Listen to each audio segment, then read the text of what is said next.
أعوذ بالله من الشيطان الرجيم. بسم الله الرحمن الرحيم.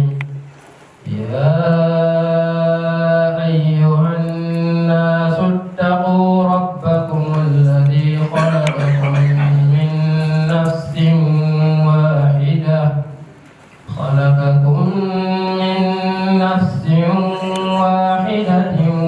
وخلق منها زوجها وبث منهما رجالا كثيرا ونساء واتقوا الله الذي تساءلون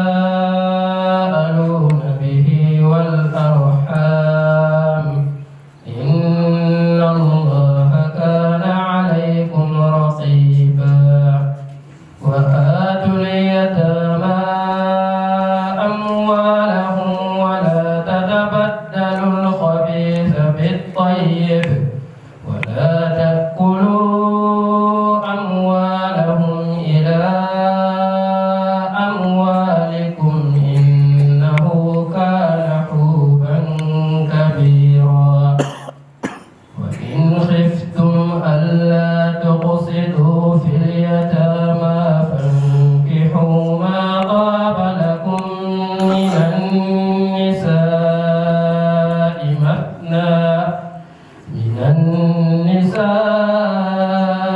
مثنى وثلاث ورباع. فإن خفتم ألا تعدلوا فواحدة أو ما ملكت أيمانكم ذلك أدنى ألا تعولوا. وآتوا النساء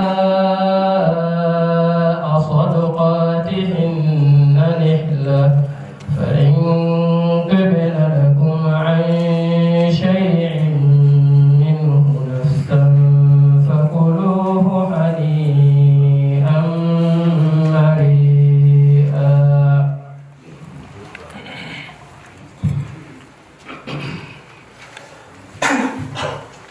أعوذ بالله من الشيطان الرجيم.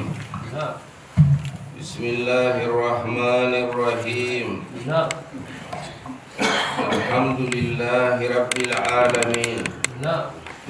الصلاة والسلام على سيد الأولين والآخرين وعلى آله وصحبه أجمعين. السلام عليكم ورحمة الله تعالى وبركاته. ɓaawo silminato ɗo moɗon en ɗo yetta Allah seniɗo ɓe moƴƴe ɗe jawmirawo seedayi moƴƴanta en da'iman. to kadɗon nder moƴƴe maako man ni jawmirawo riski en diina ɓurduka nder diinaji ka annabojo muɗum laati Muhammad sallallahu alayhi wa sallam. Allah riski en alquran ɓurdinde ha nder defte ɗe Allah seniɗo jippini ɗo annabo en pat. kayre alqur'anu kayre ɓurdi to enen Allah riski nde kayre bo to se Allah riski en fahin joɗugo janga alqur'anu man wato fassira ma'anaji mare be wolde nde en nanata ha en faama golle Allah. ɗo fu ɗum moƴƴere Allah on ma pindire dow meɗen. enen ni be tampere meɗen ɗo ni en yotti en nana ko Allah wi en faama bo nden bona ɓennuga men bo deftere man wardi bo to ɗum ɗon nder moƴƴe Allah. to Allah seniɗo risku en hutinirgo ko nanama. Allah seniɗo winuraɗo muɗum Muhammad sallallahu alaihi wasallam wa dhakkir bil qur'ani man yakhafu wa'idi. Allah umri annabijo hoso alqur'anu wure nde a waajira ɓen huloɓe yam min Allah. goɗɗo laati o kulo Allah kanko on qur'anu nafata o nanan ko Allah wi ha qur'anu to ɗum umrore ma o umrito to ɗum haɗande bo o dayto kanjum man bo se to Allah fondi mo ɗo fu to Allah ta'ala fondaymo ɓe moƴƴere mum ni nan ko nda ko Allah wi man ɗo waɗata o ɗowta Allah on ittata kanda haɓi adama wal iyadu billahi to Allah waɗano en kanda Allah waɗano en yiɗugo Allah man bo yiɗa dina maako to en giɗi Allah en yiɗi dina Allah ni en ɗowtanan Allah ha ko Allah wi'ata en ha deftere muɗum man to Allah fondu en getti Allah masin en getti Allah en getti Allah en getti Allah waɗi wakkati en kaɓɓano defte ha ɗo ummugo nden wargo jotta ɗo ɗum lebbi 12 lebbi 12 ɗo pat ɗi ngari ɗi saali en laati en maynaka en laati bo en yamɓe na en yawɓe en ɗo waali ɗo bo ɗum moƴƴere Allah to kadi nder lebbi 12 saalaɗi ha wargo jotta man ɗo kuuɗe meɗen ɗum kuuɗe 2 tan en huwi wala tataɓa ɗe woni kanje kuuɗe ɗe Allah yartoto ɗon ha nder ko en kuwi man ɗo laati ɗum ibada ɗon nder lebbi 12 ɗo to en ɗo tora Allah seniɗo jaɓanego ko laati ibadaji man to kuuɗe goɗɗe feere ko ɗon ɗe en huwi wargo ummugo lebbi 12 wargo jotta man ɗo wato kuuɗeji laatiɗi boofi nde na en denaɓe na en annabo en hisata yettugo Allah en hisata marugo boofi to kanji man ɗo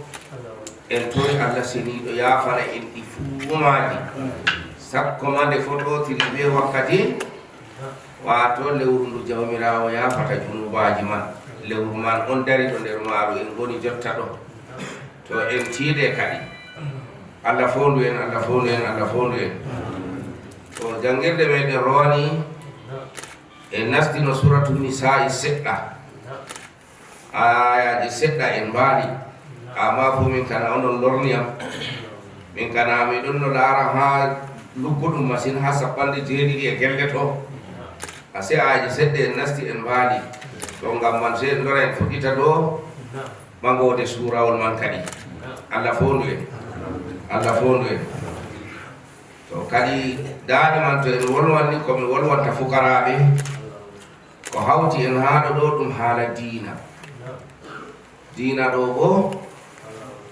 na je goɗɗo ɗum diina ka Allah mari ka to goɗɗo on mari diina ko o wi fu nonnon man wala ko sañjata amma de Allah on mari na enen mari hay joni en wolwata haala diina ɗo goɗɗum feere a tawan saɓɓu lisani ɗo wona goɗɗo yiɗi wolwugo haala gotka feere ni ɗemgal ma ko yaha wolwa haala gotka feere na ka o yiɗi no wiigo go to ngam man en ballotire wata awanu alal birri wa taqwa rata awanu alal ismi wa udwani woni ko nani ɗemgal an wolwi nanon ta en acca ummatore diida be ko nani man on waylitanmi on wiya hunde nde ni nde woni to ha jangete ɗum to ha fitoji e goɗɗum feere bo ɗona ha nder man gakkugo andal man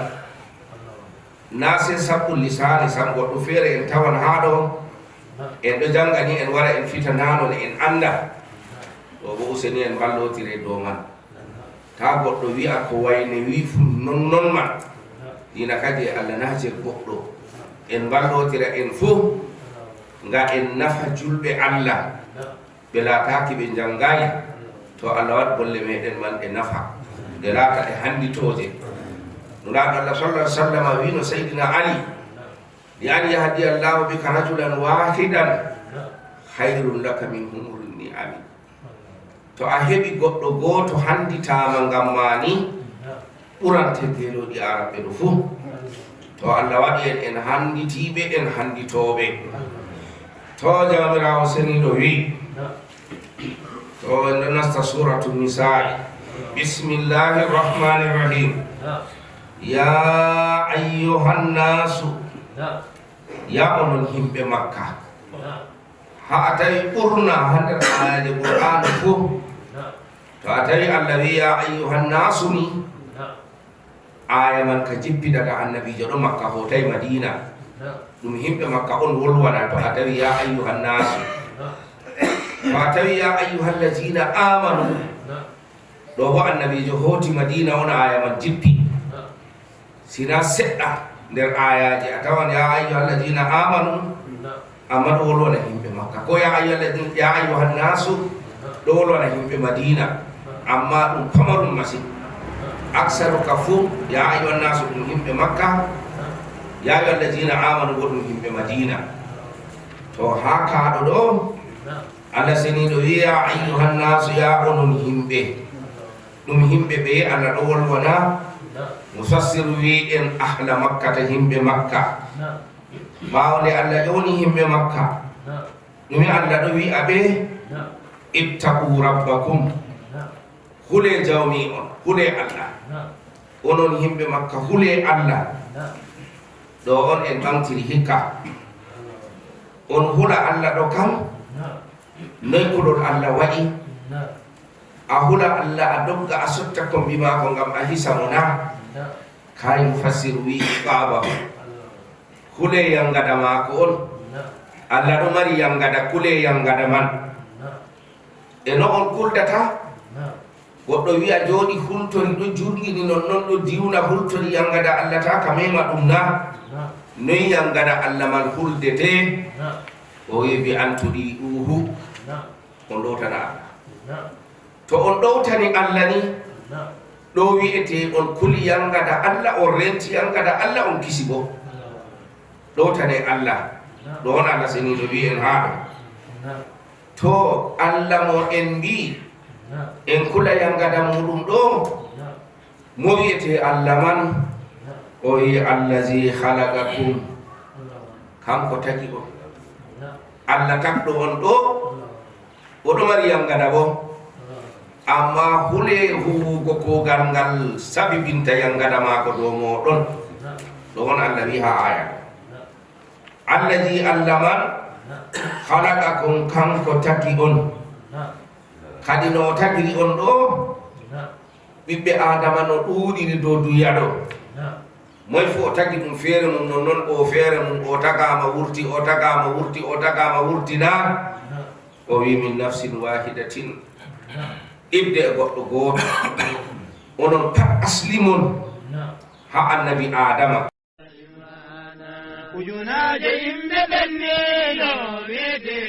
Bana wowa kala hitande fu ɗo lewru Ramadana walla lewru korka yalti, Kode Radio International Abuja e.tv ɗon jaɓa wazuji walla firo alqur'ana wal seningal, wazuji dina islama gila modiɓɓe fere fere nder Nigeria e ma yasi leydi ndi him. Kode Radio International Abuja e.tv ɗon andina sobaɓe muɗum, sobiraɓe jokkodiral, ha yaki waddanke on tafsiriji gam wazuki ummatore julɓe ha to tawa fu tokkoɓe Kode Radio International Abuja nder windere nde'e. Min ɗo andina on wiki hikkama bano wowa kala hitande fu dammugal amin ɗon maɓɓiti, kala giɗɓe fu lildoyamin ko tefamin ngam anduki ɗiye laabi tokkata gam rokkukimin wazuji maɓɓe ɗi tafsiriji maɓɓe ha nder ndu'u lewru. Kode Radio International Abuja ɗon jaɓa wazu ko tafsir gila minti 3 ha yaki minti 30 ha ma yaki awa gotel walla sa'a go'o. Ngam nohon tefayɓe bayanu ha dow no ɓe mbawata ɓe nildami e tafsiruji ko lawol ngol ɗum tokkata gam huccuki wazuji walla ɓiro tafsir maɓɓe. Ɓe mbawai ɓe ɗaɓɓa nde e tongorde walla lamba ka'a gonɓe nder Nigeria, sei ɓe mbatta honde 9 honde 9 go'o go'o go'o 9 go'o jowi jowe tati tawaɓe yaasi leydi Nigeria sey ɓe ƴewnamin ha dow WhatsApp dow nde'e tongorde hoodere 2 3 4 jowe 4 hoonde walla mere jowe go'o jowe go'o jowi jowe tati. Ngam non dammugal amen ɗon maɓɓiti. Jiɗɓe hoccuki teddenga tafsirɗu wawai ɗaɓɓa ta lamba gonde kode radio international Abuja laabi ɗimin cakata ha tafsiriji amin hawti nder taskaramji amin ɗimin taskata kala jamdi jowe tati yaki jowe tati ireta ɗi radio. Nden bo min battay tafsiriji ɗin live walla darnde goo dow hello Facebook kode radio hawtande channel YouTube amin kode TV. Nden bo min ɓilay bidiyoji guddi gila minti gotel yaki minti tati ha dow TikTok amin ɗum kode TV. Nden bo audioji ɗi tafsiriji ɗin on mbawai keɓonɗi ha dow channel Telegram amin www.t.me/kode radio. ɗi laabi kanji woni laabi ɗimin cakata wazuji amin bano wowa derɗom karuhu. Sobiraɓe amin tawaɓe ha leydi Kamaru inanta leydi Nijar mbowuɓe Nildoy Kemi ma tawaɓe nder Nigeria gure Bauchi Gombe e Adamawa dammugal amin ɗon maɓɓiti gamma jaɓuki tafsiriji mon. Nden bo giɗɓe fuɗɗa rokkukimin tafsir dammugal amin ɗon maɓɓiti sey ƴewno nde tongorde walla lamba ka'a kamin dokki on ma min nani on. Allah hawta e moƴƴe taweteɗe nder lewru waroru lewru Ramadana. يتيب آل عمران وينادي بفنينه